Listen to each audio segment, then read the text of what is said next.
Palavra da Verdade, com Hernandes Dias Lopes.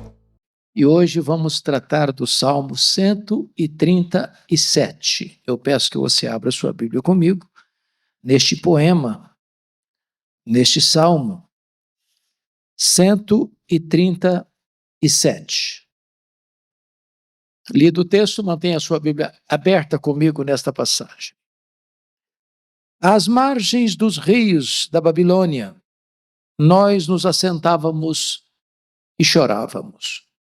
Nos salgueiros que lá havia, pendurávamos as nossas harpas, pois aqueles que nos levaram cativos nos pediam canções, e os nossos opressores, que fôssemos alegres, dizendo: entoai-nos alguns dos cânticos de Sião. Como, porém, haveríamos de entoar o canto do Senhor em terra estranha? Se eu de ti me esquecer, ó Jerusalém, e se resseque a minha mão direita, apegue-se-me a língua ao paladar, se me não lembrar de ti, se não preferir eu, Jerusalém, a minha maior alegria. Contra os filhos de Edom, lembra-te, Senhor, do dia de Jerusalém, pois diziam: arrasai, arrasai-a até os fundamentos. Filha da Babilônia, que hás de ser destruída. Feliz aquele que te der o pago do mal que nos fizeste. Feliz aquele que pegar teus filhos e esmagá-los contra a pedra. Eu quero tratar hoje sobre o lamento de um exilado. É o nosso tema, o lamento de um exilado. Bom, vocês têm plena ciência de que o livro de Salmos é o maior livro da Bíblia. O livro de Salmos foi escrito num período de 1000 anos. E eles foram reunidos depois em categorias e divididos em 5 livros, porque você tem livros, você tem Salmos de Moisés, você tem Salmos pós-cativeiro babilônico. O Saltério foi classificado em 5 livros, vocês bem sabem disso. O primeiro livro de 1 ao 42, o segundo livro do 43 ao 72, o terceiro livro do 73 ao 89, o quarto livro do 90 ao 106 e o quinto livro do 107 ao 150. Então nós estamos aqui no quinto livro do Saltério. Este é um dos salmos talvez mais controvertidos de todo o Saltério. Isso por causa da pesada oração imprecatória presente nos versos 7 a 9, contra Edom e contra a Babilônia.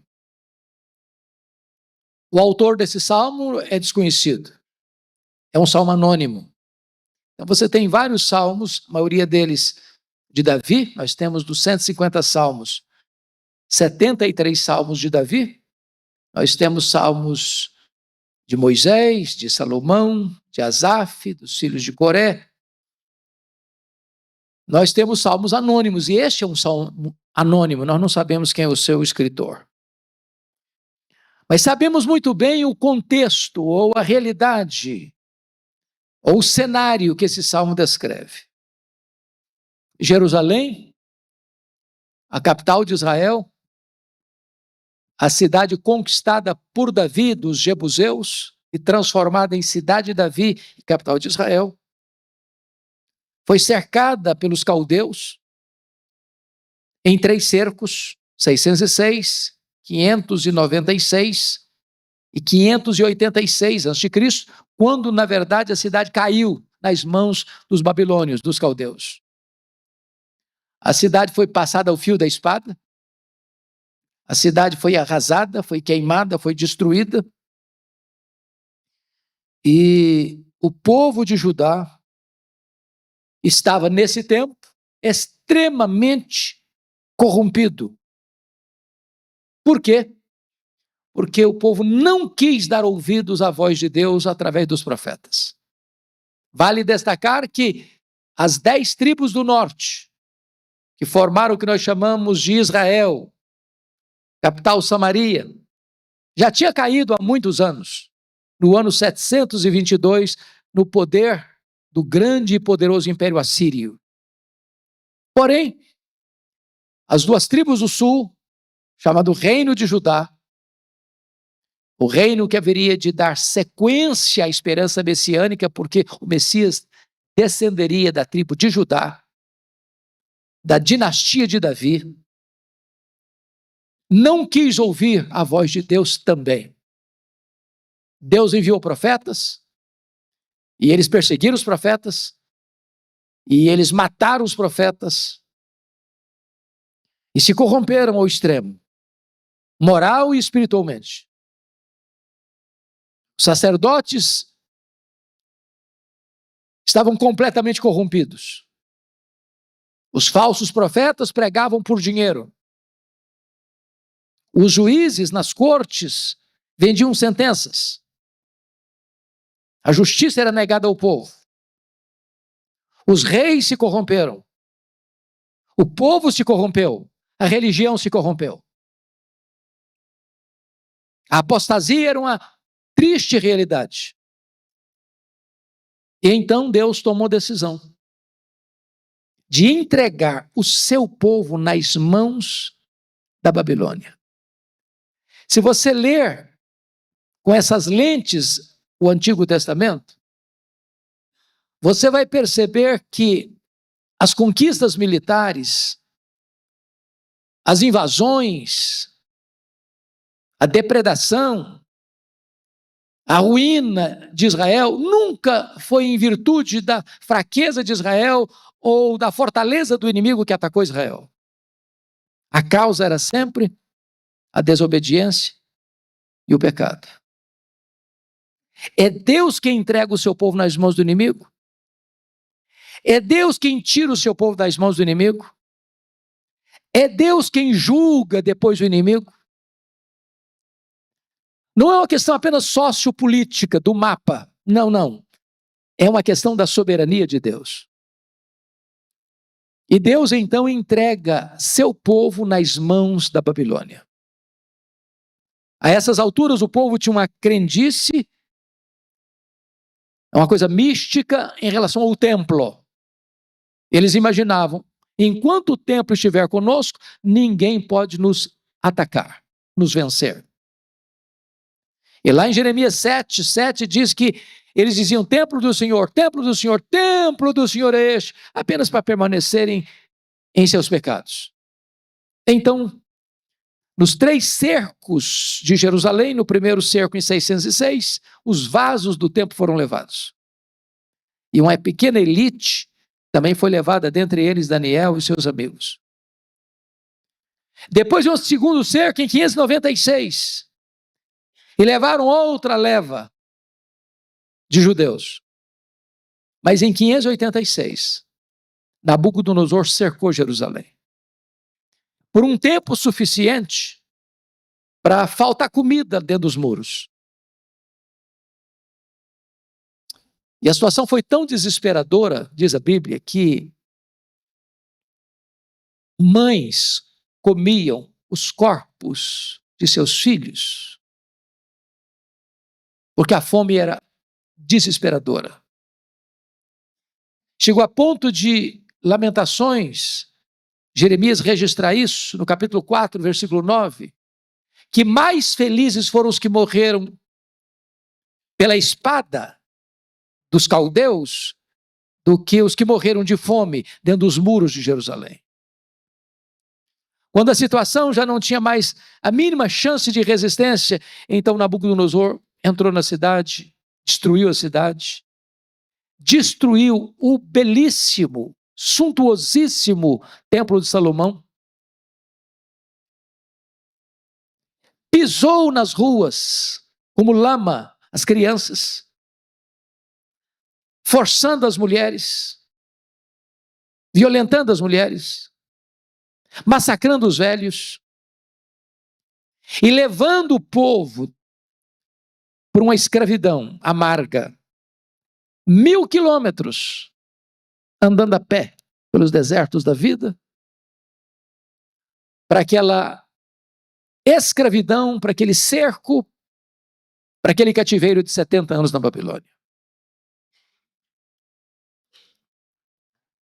Se não bastasse isso, diante da calamidade que se abateu sobre Jerusalém, os edomitas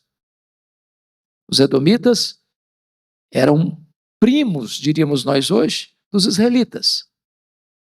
Porque os israelitas são descendentes de Jacó, e os edomitas são descendentes de Esaú.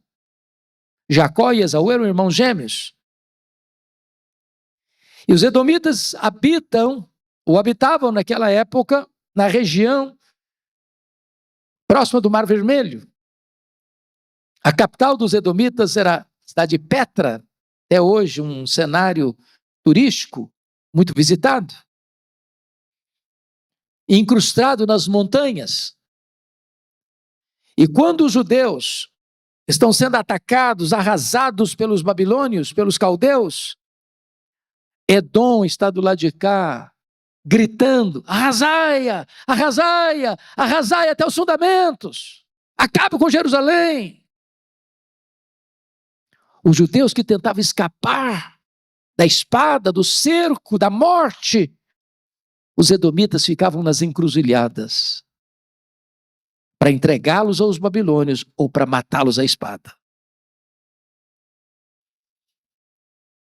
Então, este é o cenário, este é o pano de fundo desse salmo. E aqui nós vamos partir para as lições desse salmo. Então, a primeira lição é a saudosa lembrança ou o infortúnio da Babilônia. Então vamos dar uma olhadinha nos versos 1 a 3. Você pode ler comigo em voz alta, versos 1 a 3, vamos juntos? Às margens dos rios da Babilônia, nós nos assentávamos e chorávamos, lembrando-nos de Sião. Nos salgueiros que lá havia, pendurávamos as nossas harpas, pois aqueles que nos levavam cativos nos pediam canções, e os nossos opressores que fôssemos alegres, dizendo: entoai-nos alguns dos cânticos de Sião.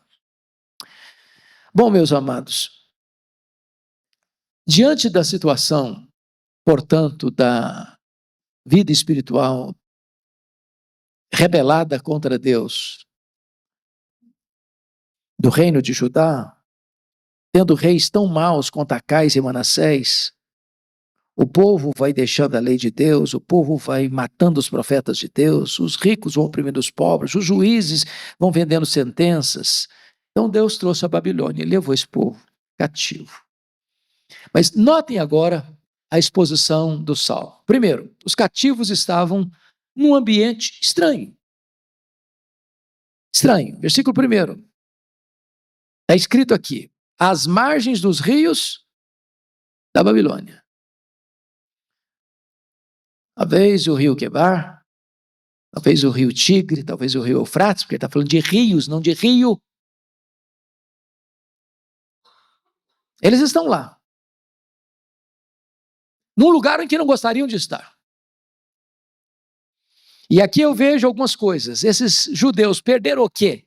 Perderam suas raízes, perderam a sua bandeira, perderam a sua nação, perderam as suas casas, perderam as suas vinhas, perderam as suas propriedades, perderam o seu templo, perderam os seus rituais sagrados, seus objetos sagrados, perderam a sua liberdade, perderam a sua dignidade.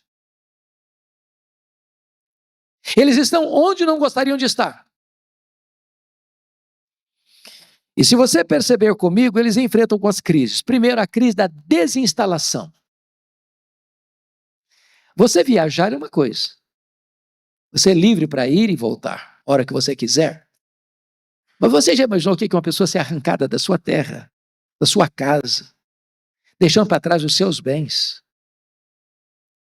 Talvez deixando algum membro da família e só parte da família sendo levada. Sendo empurrado como bicho, como animal. Caminhando 1000 quilômetros em desertos a pé, debaixo da chibata.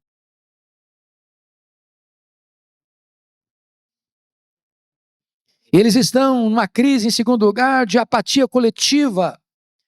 Nós nos assentávamos. Ou seja, eles estão apáticos, eles não têm plano, eles não têm projeto, eles não têm sonho, eles não têm perspectiva. Eles não estão numa posição de combate, eles não estão numa posição sequer de reação, eles estão assentados. Uma apatia coletiva. Mas em terceiro lugar, estou enfrentando a crise da melancolia. E chorávamos. E chorávamos. E chorávamos. Lágrimas copiosas. O choro é a voz do desespero, da impotência.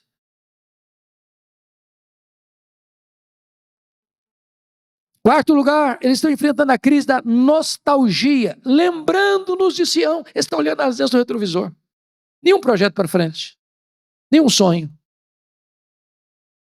Apenas reminiscências. E reminiscências amargas.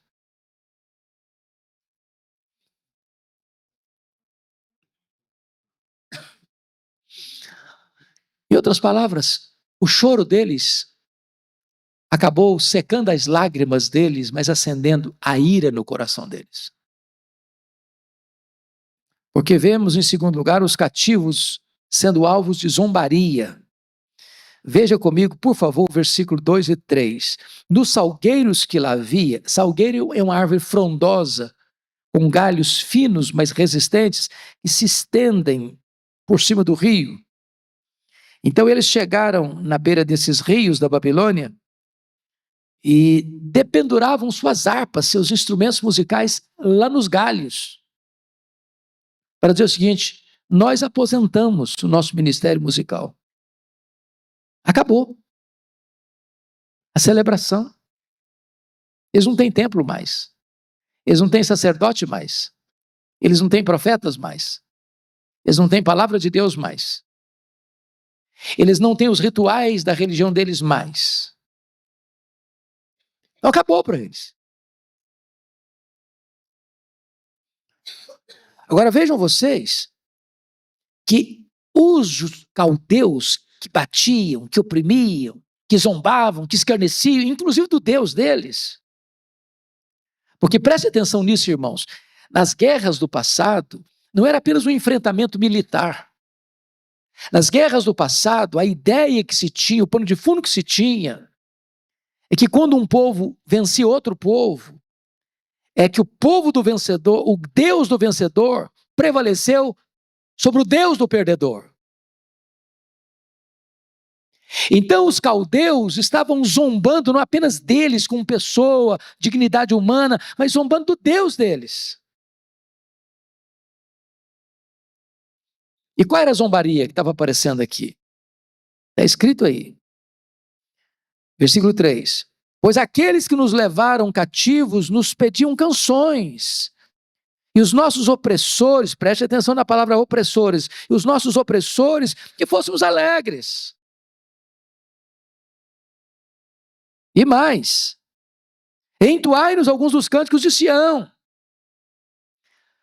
O ponto aqui é o seguinte, vocês têm harpa, vocês tocam bem. Então, canta uma música para a gente festejar. Estão zombando dos judeus, escarnecendo os judeus. Estão querendo se divertir com música sagrada. Eles querem usar a música sagrada dos judeus para eles zombarem ainda mais. E talvez não tenha nada que machuque mais um ser humano do que ser forçado a agir contra a sua consciência, a negar sua fé, a blasfemar contra o seu Deus, a usar os elementos do culto sagrado para divertir os pagãos. E esses judeus estavam apáticos, sim, nostálgicos, sim, mas firmes. Nós não vamos cantar para favorecer a zombaria do nome de Deus. Nós não vamos cantar para alegrar esses pagãos que nos oprimem, que zombam da nossa fé. Nós não vamos de pendurar as nossas armas nos salgueiros. Nós não vamos fazer. Não vamos fazer.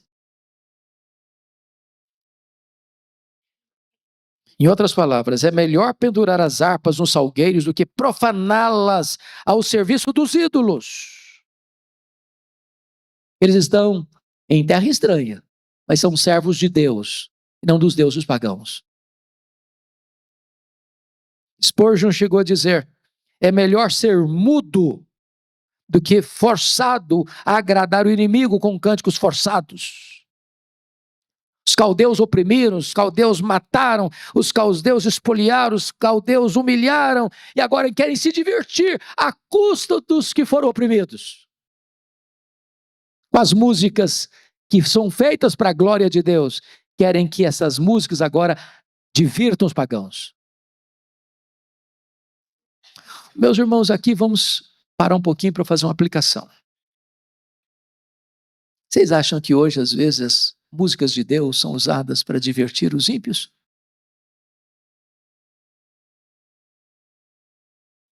Eu não sei quanto a vocês, mas eu tenho muita dificuldade de entender música sagrada sendo usada como show. O que é um show? Você faz show para Deus? Ou você cultua a Deus?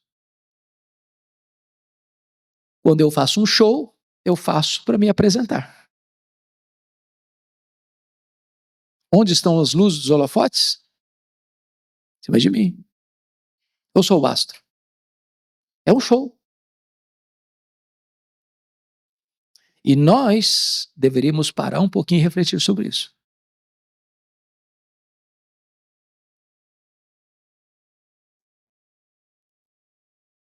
O Salmo 40, versículo 3, o salmista diz assim: e me pôs nos lábios um novo cântico, um hino de louvor ao nosso Deus. Muitos verão essas coisas, temerão e confiarão no Senhor. Em outras palavras, a origem desta música é de cima.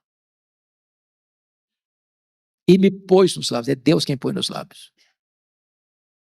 Então, quando um compositor evangélico escreve uma música, ele escreve porque recebeu esta música. O que são os salmos, senão o cancioneiro de Israel?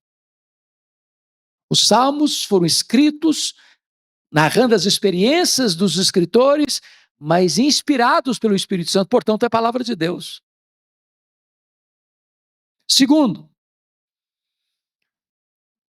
a natureza dessa música, um novo cântico. Não é um novo de edição, mas é um novo sempre novo. Terceiro, o propósito dessa música, um hino de louvor ao nosso Deus. Então entendamos isso, não tem música sacra para divertir ninguém. Não tem música sacra para agradar o gosto da freguesia. Não tem música sacra para as pessoas se divertirem. O propósito da música qual é? Um hino de louvor ao nosso Deus. Essa música vem de Deus e ela retorna para Deus. Qual o resultado dessa música? Salmo 40, versículo 3. Muitos verão essas coisas, temerão e confiarão no Senhor. Temerão e confiarão no Senhor. Esta música que vem de Deus e volta para Deus, ela impacta as pessoas. Transforma a vida das pessoas. O que é música? É teologia cantada. Teologia cantada. Então, a ridicularização das coisas sagradas deveriam merecer o nosso repúdio.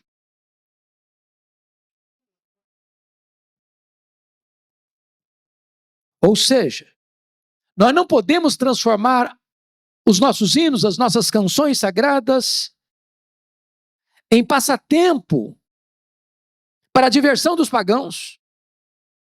Isso seria lançar pérola aos porcos. Essa é uma questão soleníssima que precisa ser dita para a nossa geração. Mas o segundo ponto que eu quero tratar aqui nesse salmo é a apaixonada dedicação do salmista no seu compromisso com Jerusalém. Vamos ler agora os versos 4 a 6, por gentileza. 4 a 6. Como, porém, haveríamos de entoar o canto do Senhor em terra estranha? Se eu de ti me esquecer, ó Jerusalém, se resseque a minha mão direita. Apegue-se minha língua ao paladar, se me não lembrar de ti, se não preferir eu, Jerusalém, a minha maior alegria. Então tem duas atitudes aqui que eu destaco. Primeiro, os exilados demonstram tenacidade. Descrita aí no versículo de número 4. Como, porém, haveríamos de entoar o canto do Senhor em terra estranha? Ou seja, na hora da pressão, você negocia princípios e valores? Você transige com absolutos? Ou você fica firme? Foi a postura de Daniel na Babilônia. Ele resolveu no seu coração não contaminar-se. Ou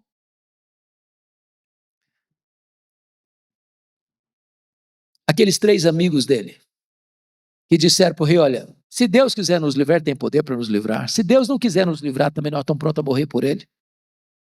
Mas nós não negociamos princípios e valores. A sociedade está hoje se corrompendo a olhos vistos, né? De forma galopante. É uma loucura. Uma inversão de valores. A ética de pernas para o ar.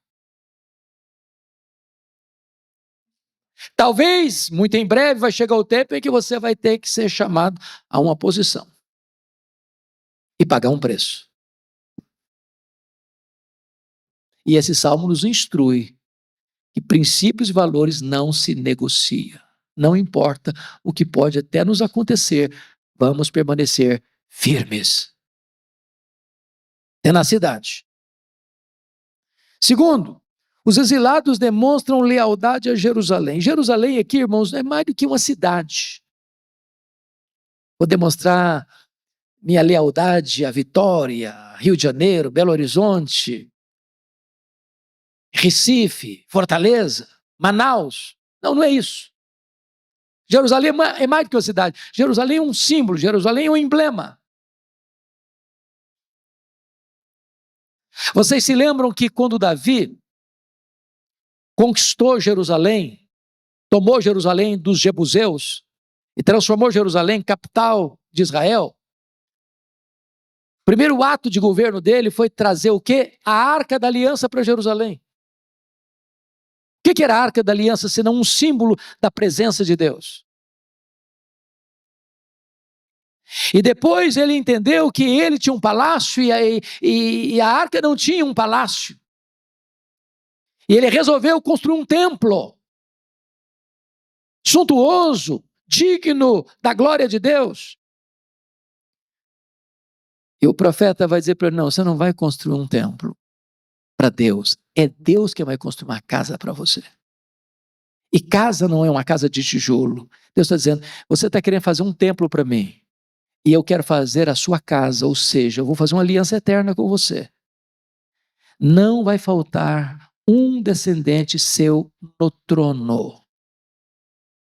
Se vocês pecarem contra mim, se os seus filhos, se a sua descendência pecar contra mim, eu vou disciplinar seus filhos, mas não vou romper minha aliança. É aliança eterna. Até que chegue o descendente, cujo trono é eterno e cujo reino jamais será abalado. Por quê? Porque o Messias, Jesus de Nazaré, é chamado Filho de Davi. É o único rei que não vai ser apiado do poder. É o único reino que jamais será abalado. Então Deus diz para Davi que ele não vai construir, que ele tem mãos cheias de sangue. Davi foi um guerreiro o tempo todo. O tempo todo. É por isso que uma coisa me impressiona em Davi. A Bíblia diz que o Moisés morreu com 120 anos, cheio de vigor, brilho nos olhos. O Davi morreu, sabe com que idade? 70 anos. E diz o texto bíblico que ele estava muito velho, com 70 anos. Muito velho. E doente. E doente. O corpo dele não se aquecia. Então, quando o templo é construído em Jerusalém, está querendo dizer o seguinte: Deus governa o seu povo a partir daqui. Jerusalém é um emblema da fidelidade a Deus, do compromisso com Deus, da presença de Deus. E esses judeus cativos estão dizendo o seguinte: eu prefiro que a minha mão direita seque a tocar um instrumento para agradar os pagãos. Eu prefiro que a minha língua seque na boca ao entoar um cântico para divertir os pagãos. Para que a música que nós vamos tocar e cantar blasfeme contra Deus, zombe de Deus e exalte os ídolos pagãos. Em outras palavras, aqueles cativos disseram no verso 5: se eu me esquecer de ti, ó Jerusalém, que se resseque a minha mão direita, que se apegue a minha língua ao paladar, se me não lembrar de ti, se não preferir eu Jerusalém a minha maior alegria. Volto a dizer, não é Jerusalém cidade, que bom que nós moramos em que cidade boa, que cidade confortável, que cidade que tem prédios bonitos. Não, Jerusalém, símbolo do lugar onde Deus está presente. Deus tem que ser a nossa maior alegria. Mas aí, vemos a terceira e última lição do texto, que é a veemente indignação e a maldição que impõe numa oração imprecatória a Edom e a Babilônia. Vejamos. Em primeiro lugar, maldição sobre Edom. Veja comigo o versículo 7. Leia comigo o versículo 7. Vamos juntos. Contra os filhos de Edom, lembra-te, Senhor, do dia de Jerusalém, pois diziam: arrasai, arrasai-a até os fundamentos. Bom, primeira coisa aqui que é cruel é que Edom é parente de Israel. Quando um estranho faz mal a você, isso é muito mal. Mas quando um parente faz mal a você, isso é um mal agravado, acentuado. Segundo, você ficar feliz porque o outro está sofrendo é uma crueldade desumana. Eles não disseram para a Babilônia, quando Israel estava no auge, Judá estava no auge: oh, vem cá, arrasa a cidade aí. Não, não, é no dia do aperto, é no dia do cerco, é no dia do choro, é no dia do luto, é no dia da perda. É muito triste alguém estar feliz porque o outro está sofrendo, está alegre porque o outro está chorando, está dando brados de alegria porque o outro está sofrendo a mais acachapante e dolorosa derrota. Aquilo que Edom fez não foi mal apenas aos olhos dos judeus, foi sobretudo mal aos olhos de Deus. A oração imprecatória dos judeus em relação a Edom é apenas uma expressão humana do juízo de Deus sobre a nação de Edom. Eu não sei se vocês sabem qual o livro da Bíblia que trata da queda de Edom, especificamente. Lembram? É o livro de Obadias, o menor livro do Velho Testamento. E eu preciso que você vá comigo para lá para você ler o que aconteceu. É o menor do Velho Testamento, então está perdido aí, tá? Você vai achar. Fica logo depois de Amós. Então abra lá, fácil de achar, Amós, mais fácil. Passou Amós, chegou Obadias. Está entre Amós e Jonas. Espremidinho aí no meio. Você vai ler comigo dos versos 10 a 14 de Obadias, porque só tem um capítulo.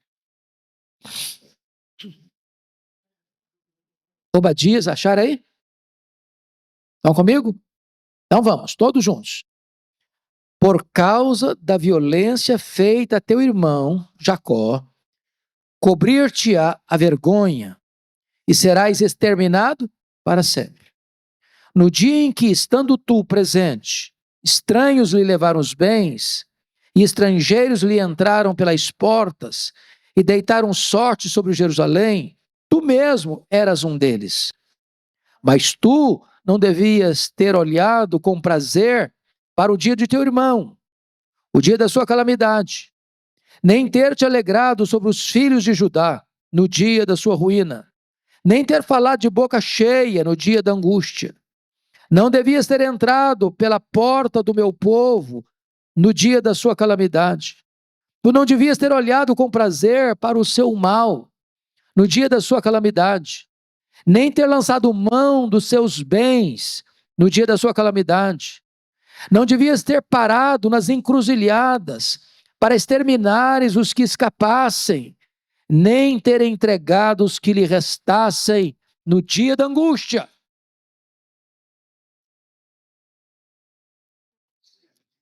Tremendo isso, não? Sabe o que Deus vai fazer com esse povo? Olha o versículo 3 e 4. Vão ler comigo, 3 e 4, vamos lá? A soberba do teu coração te enganou. Ó tu que habitas nas fendas das rochas, na tua alta morada, e dizes no teu coração, quem me deitará por terra? Se te remontares como águia e puseres o teu ninho entre as estrelas, de lá te derrubarei, diz o Senhor. Alguém aqui já foi a Petra, na Jordânia? Alguns já foram. Se você for daquela região, visite Petra. Você chega lá, são rochedos, e você entra por fendas das rochas. E eles construíram casas cavadas nas rochas. Quando chegava a noite, alguém olhava para Petra, olhava para aquela região, a sensação que se tinha é de que as estrelas estavam junto deles e eles junto às estrelas. A cidade era tão fortemente guardada pela estrutura das rochas que eles tinham uma vaidade muito grande. Ninguém nos derruba daqui, ninguém nos tira daqui, ninguém nos vence aqui. Nós estamos colocando o nosso ninho entre as estrelas. Pois vieram os nabateus e destruíram Edom. Sabe qual é a causa? Porque Edom celebrou a desgraça do seu irmão. Isso foi mal aos olhos de Deus. Um texto antes, Amós. Vamos lá para Amós agora, só umas páginas antes. Capítulo 1. Verso 11 e 12. Você vai ler comigo. Vamos juntos? Assim diz o Senhor, por 3 transgressões de Edom e por 4, não sustarei o castigo, porque perseguiu o seu irmão à espada e baniu toda misericórdia, e a sua ira não cessou de despedaçar, e esteve a sua indignação para sempre. Por isso meterei fogo a Temã, fogo que consumirá os castelos de Bosra. Ou seja, é causa e efeito. De Deus não se zomba. Aquilo que o homem semear, isso também ele ceifará. Mas agora, e finalmente, vem a maldição sobre a Babilônia.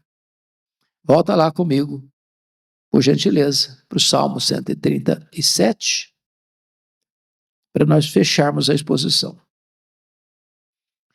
Versículo 8 e 9. É pesadíssimo esse texto. Pode ler comigo? Vamos juntos? Filha da Babilônia, que hás de ser destruída.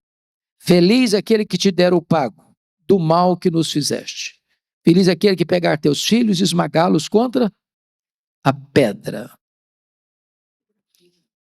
Essa questão de esmagar a cabeça de crianças nas pedras era a prática dos caldeus. Eles fizeram isso em Jerusalém. A oração imprecatória é essa: Deus, pague a eles com a mesma moeda. Dê a eles o que eles fizeram com os povos.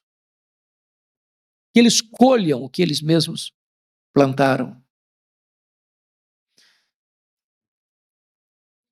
Você lê em alguns salmos, você tem salmos de louvor, você tem salmos de lamento, você tem salmos penitenciais, você tem salmos messiânicos e você tem salmos imprecatórios.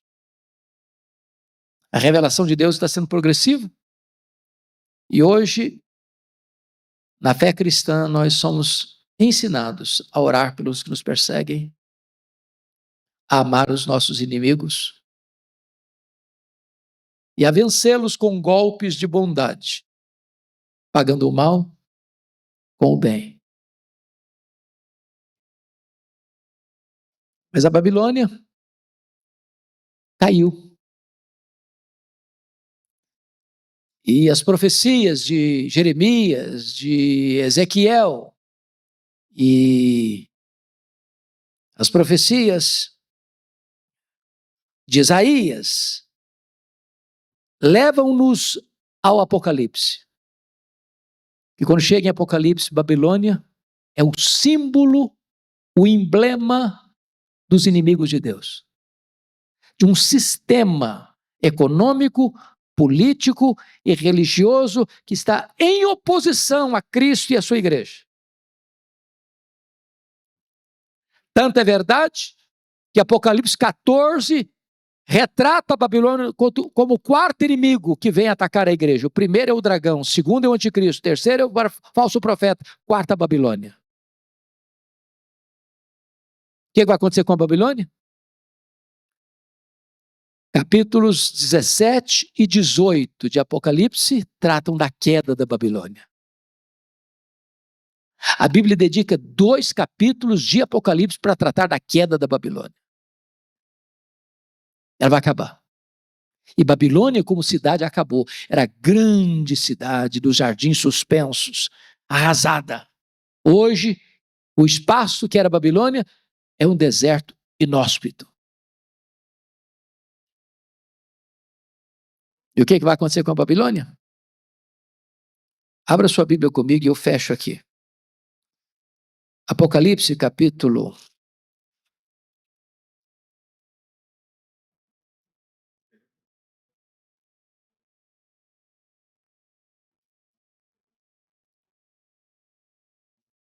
19.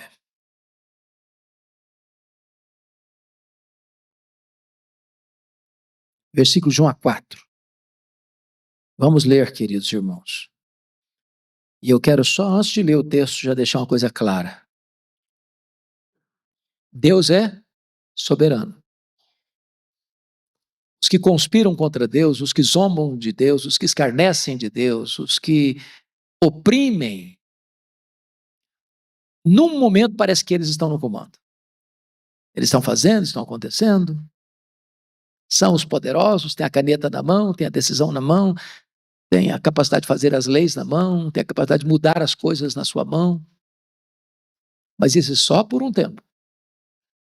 O dia deles vai chegar.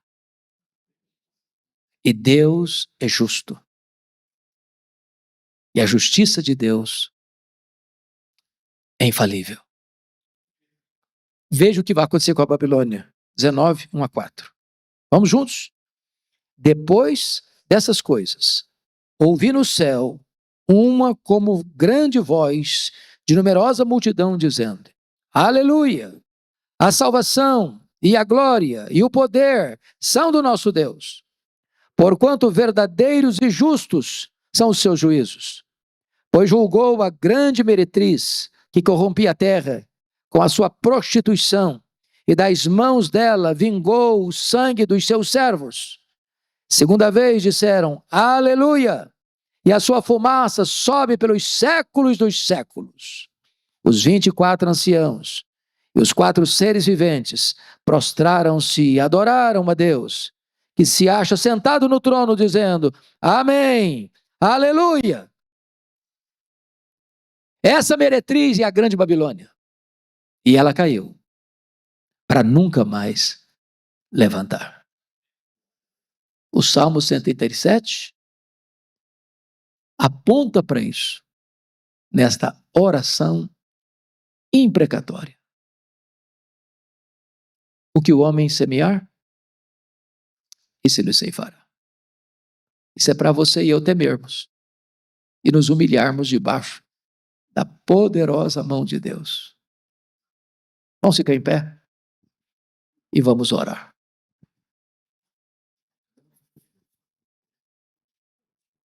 Ah, Senhor, a tua palavra é tão solene, suas advertências são tão claras e tão contundentes.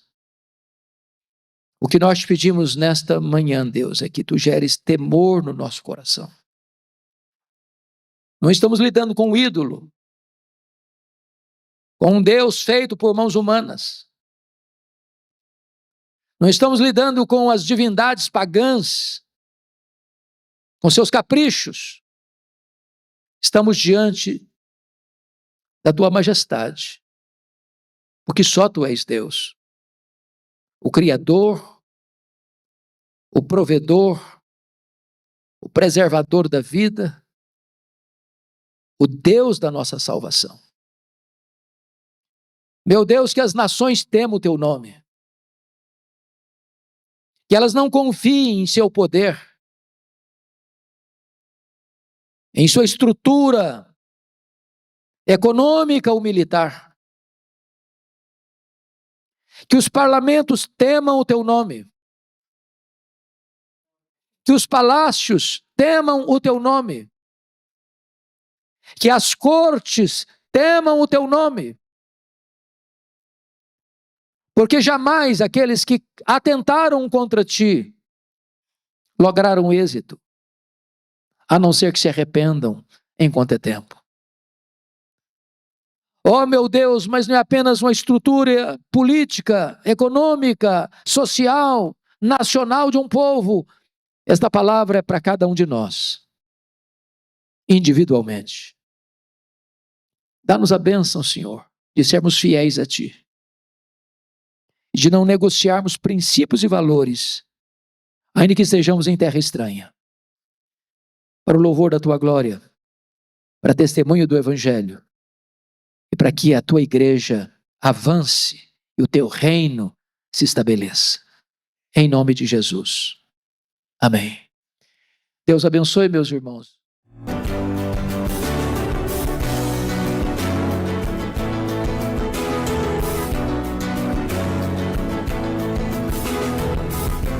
Palavra da Verdade, com Hernandes Dias Lopes.